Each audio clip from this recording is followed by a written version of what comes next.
అందరికీ నమస్కారం, శుభోదయం. Welcome to money master. వాళ్ళ 24th Feb ట్యూస్డే ఇంటర్నేషనల్ మార్కెట్స్లో పర్ఫార్మెన్స్, అలాగే మన మార్కెట్స్ మీద ఇంపాక్ట్ అవన్నీ కూడా మనం మాట్లాడుకుందాం.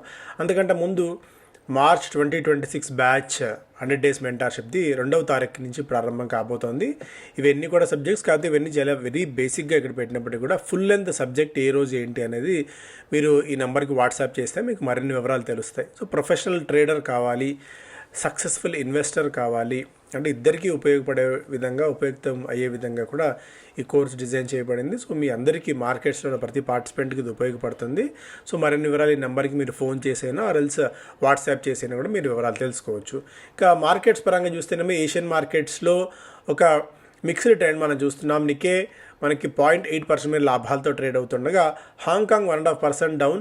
షాంఘై మార్కెట్స్ తిరిగి ప్రారంభమయ్యాయి వరుస సెలవుల తర్వాత, వాళ్ళ లూనార్ హాలిడే తర్వాత 30% మేర లాభాలతో షాంఘై ట్రేడ్ అవుతుంది. గోల్డ్లో అనూహ్యమైన జంప్ మనం చూసాం, దాదాపు $5,200 పైన బికాజ్ ఆఫ్ డాలర్ వీక్నెస్ అనుకోవచ్చు, యూఎస్లో టారిఫ్ ఎఫెక్ట్ అనుకోవచ్చు. At the same time technology related స్టాక్స్లో రౌట్, ఇవన్నీ కూడా పరోక్షంగా గోల్డ్కి మరింత బలాన్ని చేకూరుస్తున్నాయి. దాదాపు 2 వారాల గరిష్ట స్థాయి దగ్గర గోల్డ్ అయితే ట్రేడ్ అవుతుంది. మళ్ళీ 5,200 మార్క్ దగ్గర గోల్డ్ కనిపిస్తుంది. అండ్ సిల్వర్ కూడా $86-87 దగ్గర ట్రేడ్ కావడం చూస్తున్నాం. ఇది కూడా 75-74, ఇంకా టు బీ స్పెసిఫిక్ చెప్పాలంటే ఎక్కడి నుంచి ఆల్మోస్ట్ ఒక $10-12 మేర సిల్వర్లో కూడా ఒక స్ట్రాంగ్ జంప్ అయితే మనం చాలా క్లియర్ కట్గా చూస్తున్నాం. అట్ ది సేమ్ టైం క్రిప్టోస్లో కూడా బిట్ కాయిన్ బిలో $64,000 దగ్గర ట్రేడ్ అవుతుంది. యాజ్ 2026 క్రిప్టో ఓస్ కంటిన్యూ. పీక్ నుంచి క్లియర్ సెల్ ఆఫ్ బిట్ కాయిన్లో ఉంది. టెక్నాలజీ రిలేటెడ్ స్టాక్స్ అన్నింటిలో సెల్లింగ్ వస్తున్నట్టే టెక్, ఈ ఆంథ్రోపిక్ అనేది వివిధ రంగాల మీద ఖచ్చితమైన ఇంపాక్ట్ చూపిస్తున్న ఒక భయాల నేపథ్యంలో ఐటీ రిలేటెడ్ స్టాక్స్ అన్నింటిలో కూడా సెల్లింగ్ చూస్తున్నాం. Cyber security stocks drop for a second day as new Anthropic tool fuel AI disruption fears. Not only specific IT, వివిధ రంగాల్లో ఉన్న వివిధ విభాగాల్లో ఉన్న కంపెనీస్ అన్నిటి మీద దీని ఇంపాక్ట్ ఉంటుందని ఒక భయం వల్ల ఐటీ అండ్ పరోక్షంగా దాని రిలేటెడ్ దాని లీడ్ స్టాక్స్లో కూడా సెల్లింగ్ అయితే చూస్తున్నాం. ఇది నాస్డాక్ ఆల్మోస్ట్ 1.1% మేర, S&P 500 1% అండ్ డౌ జోన్స్ కూడా 1.6% మేర నష్టపోవడం మనం చూస్తున్నాం. దాదాపు 830 పాయింట్ల మేర మనకు డౌ జోన్స్లో సెల్లింగ్ అయితే కనిపించింది. సో ఇవన్నీ కూడా ఇంపాక్ట్. అలాగే supreme court ruling upends Trump tariff policy, what it means for global trade and US economy. నిన్న మళ్ళీ డొనాల్డ్ ట్రంప్ మాట్లాడుతూ ఎవరైతే ఆర్మ్ ట్విస్టింగ్ చేయాలని ప్రయత్నిస్తున్నారో ఈ సుప్రీంకోర్టు ఇష్యూ నేపథ్యంలో మళ్ళీ వాళ్ళకి అదే స్థాయిలో సమాధానం దొరుకుతుంది. ఎందుకంటే అధికారంలో ఉన్న మొండోడు బలవంతుడు, అధికారంలో ఉన్నది కుక్ అయినా సరే అది దానికి పవర్ అనేది విపరీతంగా ఉంటుంది వితౌట్ ఎనీ డౌట్.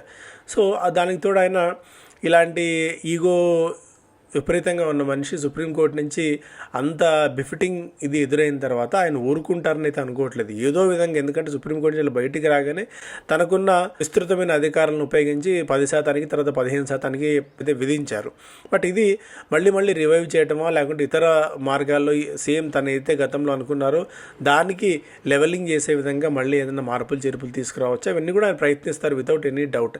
సో ఈ పాయింట్ ఆఫ్ టైంలో ఈ అన్సర్టనిటీ ఉన్నంత వరకు కూడా ఈ మార్కెట్స్లో ఈ డోల్డ్రమ్స్ కొనసాగుతూనే ఉంటాయి. సో ఇలా ఎంతకాలం భరించాలి, మార్కెట్స్లో విసుగు వస్తుందని నిన్న ఎవరో కామెంట్లో కూడా చూశాను. సో ఇక తప్పదు, ఎందుకంటే ఇలాంటి పరిస్థితులు ఉన్నప్పుడు మనం చేయగలిగింది ఏమీ లేదు. So better to stay invested అంతే. Don't time the market, better how much time we spend in the market is much more important అన్నది గతంలో పెద్దలు చెప్పినట్టు. ఎంత టైం స్పెండ్ చేయగలిగితే అంత మనకి బెనిఫిట్ అయితే ఉంటుంది. కాకపోతే క్వాలిటీ స్టాక్స్ ఉండడమే అన్నిటికంటే ముఖ్యమైన ఉద్దేశంగా ఇక్కడ మనం చూడాలి. మిగిలిన స్టాక్స్ పరంగా చూస్తేనే ఇవాళ మనకి gift Nifty as of now 100 points నష్టంతో ట్రేడ్ అవుతుంది. అంటే ఇనీషియల్గా ఏషియన్ మార్కెట్స్ నుంచి, దీని అమెరికన్ మార్కెట్స్ నుంచి వచ్చిన సంకేతాల నేపథ్యంలో నిన్న ఏదైతే ఒక పాల పొంగులాగా మార్కెట్స్లో అనూహ్యమైన ర్యాలీ మనం చూసామో ఇవాళ కొద్దిగా డెంట్ అయ్యే ఇంటర్నేషనల్ మార్కెట్స్ ఉన్న సంకేతాలు బట్టి కొద్దిగా లోయర్ అండ్ నెగిటివ్ స్టార్ట్తో మార్కెట్స్ ప్రారంభమైతే కాబోతున్నాయి. స్పెసిఫిక్ స్టాక్స్ పరంగా చూస్తేనేమో IDFC first bank, NBCC, Hindustan zinc, Bharti Airtel, Waaree లాంటివన్నీ కూడా యాక్టివిటీ మనం ఉండొచ్చు. ఎందుకంటే ఐడిఎఫ్సి ఫస్ట్ బ్యాంక్ సంగతి మనకు తెలుసు. బికాజ్ హర్యానాలో జరిగిన 590 కోట్ల రూపాయల స్కామ్ అనేది దాదాపు 14,000 కోట్ల రూపాయల మేర వాళ్ళ మార్కెట్ క్యాప్ని హరించుకుపోయేలా చేసింది. 16% మేర స్టాక్ పట్టడం. సో పీక్ నుంచి ఒక 20% మేర డిస్కౌంట్లో స్టాక్ ఉందని అనిపించినప్పుడు కూడా డౌన్ సైడ్ రిస్క్ కొద్దిగా ఎక్కువగానే ఉండే ఛాన్సెస్ ఉన్నాయి. ఎందుకంటే గతంలో మనకు ఆర్బీఐ ఉదంతం చూసినా, ఇండస్ఇండ్ బ్యాంక్ ఉదంతం చూసినా మళ్ళీ బయటపడడం అనేది రోజుల వ్యవధిలో జరగదు, అది నెలల వ్యవధిలో జరుగుతుంది. కార్పొరేట్ గవర్నెన్స్ ఒకసారి ఇష్యూ ఎరప్ట్ అయింది అంటే అది హర్యానాలో 600 కోట్ల రూపాయలు మాత్రం ఒక పెద్ద ఇది చూసాం, హోల్ అనేది. తర్వాత మిగిలిన అంటే అంతటి వీకర్ సిస్టమ్స్ ఉన్నాయి, సిస్టంలో 600 కోట్ల రూపాయల మేర సిస్టమ్స్ అంత వీక్ సిస్టమ్స్ ఉన్నాయంటే మిగిలిన బుక్స్లో కూడా మళ్ళీ ఒకసారి తిరిగి ఆడిట్ చేసే పరిస్థితి రావచ్చు. సో ఇదంతా వన్స్ సెటిల్ డౌన్ అయ్యేదాకా, ఎందుకంటే లోయర్ లెవెల్స్ నుంచి కూడా బాగా పెరిగింది కాబట్టి పీక్ నుంచి పట్టడం కామనే. సో అందులో 16% మేర పడింది కదా, మళ్ళీ వెంటనే రివైవ్ అవుతుందని అనుకోవడానికి లేదు, టైం పట్టవచ్చు. సో అందువల్ల జంపిన్ అయిపోయి ఈవెన్ టెక్నికల్గా ఆర్పీ గారి నిన్న వీడియోలో కూడా మనం చూసాం. సో ఇమీడియట్గా జంపిన్ అయి తీసుకోవాల్సిన పరిస్థితి లేదు. టెక్నికల్గా కూడా అంత కంఫర్ట్ జోన్లో ఏం లేదు మనకి. ఐడిఎఫ్సి ఫస్ట్ బ్యాంక్ అన్నట్టుగా కూడా ఆయన కూడా చెప్పారు. NBCC is currently executive in the construction of the Indian chancery building along with the cultural centre. అక్కడ సీషెల్స్లో మనం చేస్తున్న తరుణంలో సో మేబీ చర్చలు నడుస్తున్నాయి. అక్కడ 140 ఎకరాల్లో ఐలాండ్ని అభివృద్ధి చేసేందుకు ఒకవేళ కాంట్రాక్ట్ వస్తే ఎన్బిసిసికి ఒక డిసెంట్ కాంట్రాక్ట్ అవుతుంది. Hindustan zinc signed a strategic memorandum of understanding with Tripura group two fast track the development of zinc park in Rajasthan. Exterior lighting systems కోసం గుజరాత్లోని సనంద్లో ఒక కొత్త ప్లాంట్ని ప్రారంభించినట్టు సంవర్ధన మదర్సన్ వెల్లడించింది. బీపీసీఎల్కి 1816 కోట్ల రూపాయల మేర worth of excise demand order ఒకటి వచ్చింది commissioner of central tax and central excise నుంచి. భారతీ ఎయిర్టెల్ 20,000 కోట్ల రూపాయలను తన non banking financial company invest చేయబోతుంది. దాని గురించి మళ్ళీ మనం మాట్లాడుకుందాం.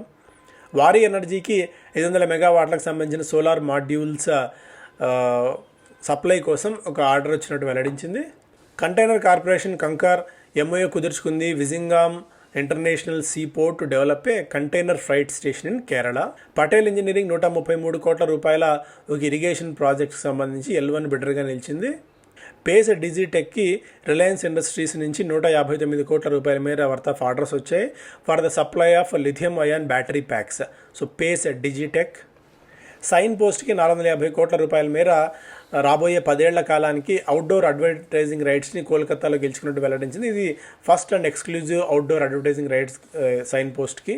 సో ఇలాంటి చిన్న చిన్న స్టాక్స్లో కొద్దిగా జాగ్రత్తగా ఉందాం.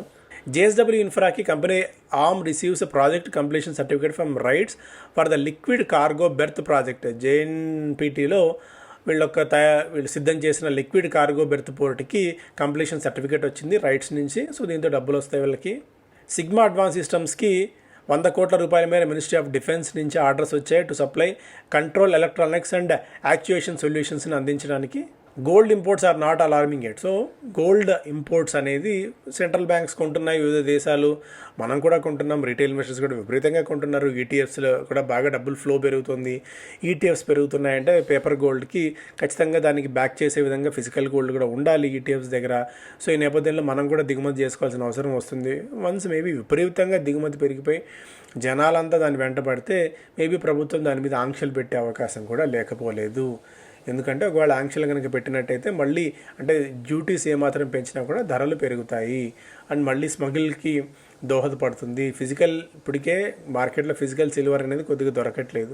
ఇప్పుడు ప్రభుత్వం ఇలాంటి చర్యలు ఏమైనా చేపడితే మళ్ళీ దానికి సంబంధించి కూడా ఉంటుంది.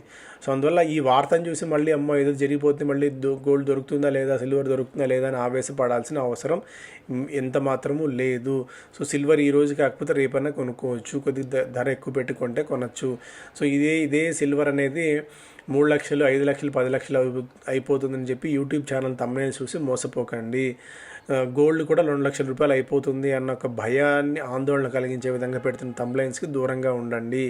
సో ఇదొక ఇన్వెస్ట్మెంట్ క్లాస్, అన్ని అసెట్ క్లాసెస్తో పాటు ఇది కూడా ఒక అసెట్ క్లాస్, ఇది కూడా ఒక ఇన్వెస్ట్మెంట్ ఆప్షన్ మాత్రమే.